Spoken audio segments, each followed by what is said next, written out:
Welcome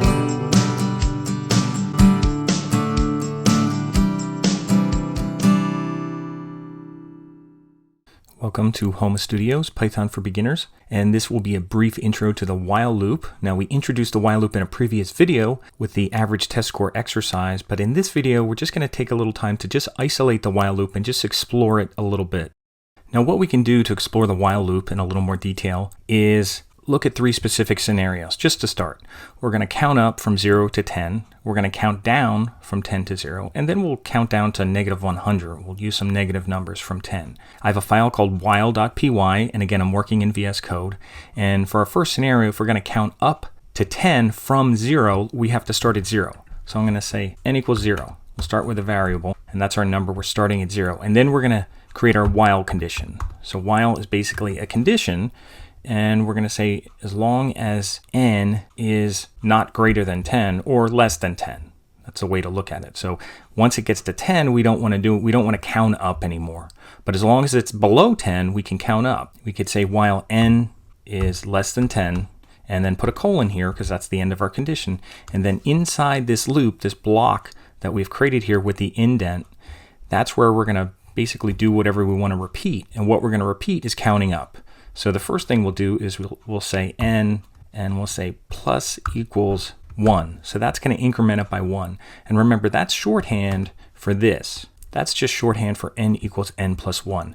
Just remember to put the operator first and then the equal sign. Otherwise, it'll just equal the positive number. So you want to make sure the operator's first.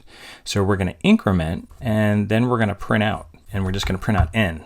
So as long as that condition is validating as true, we're just going to keep printing out n, so it should do it on separate lines. So let's try it out.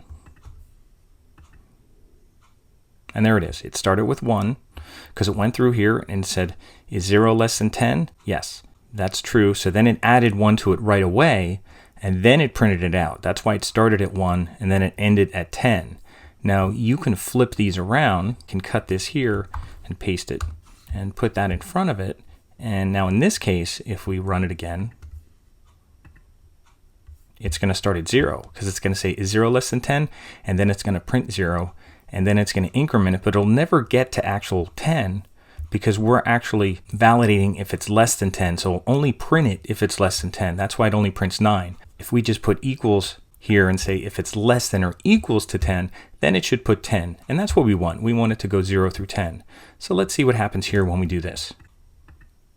And there it is. It's going from 0 because it's going to say, is it less than 10? Yes. It's going to print out 0, then it's going to add to it. And then in the final time it runs through, it's going to keep running this while loop through again. It's going to keep repeating. It's going to run these 2 lines of code and then come back up and then confirm whether that condition is true or false.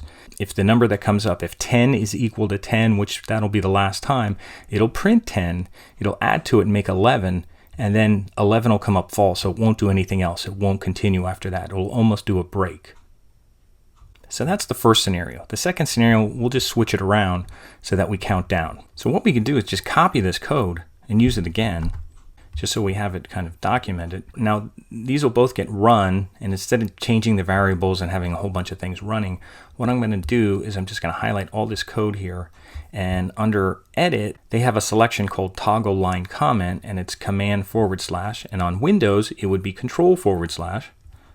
And again, we're working in VS Code. And I'm going to do Command /, and that'll comment all those lines. So that will allow us to run our new code and ignore the commented code for now. What we're going to do here, if we're counting down from 10, that means we're starting at 10. And then we're saying as long as it's greater than 0, as long as we're greater than 0, we're going to keep counting down because we don't want to go less than 0. So we're going to say if n is greater than 0, or we could even say equals. And then we're going to print n, and then here we're going to go down. We're going to use the minus sign. I'll put this here just in our little comment.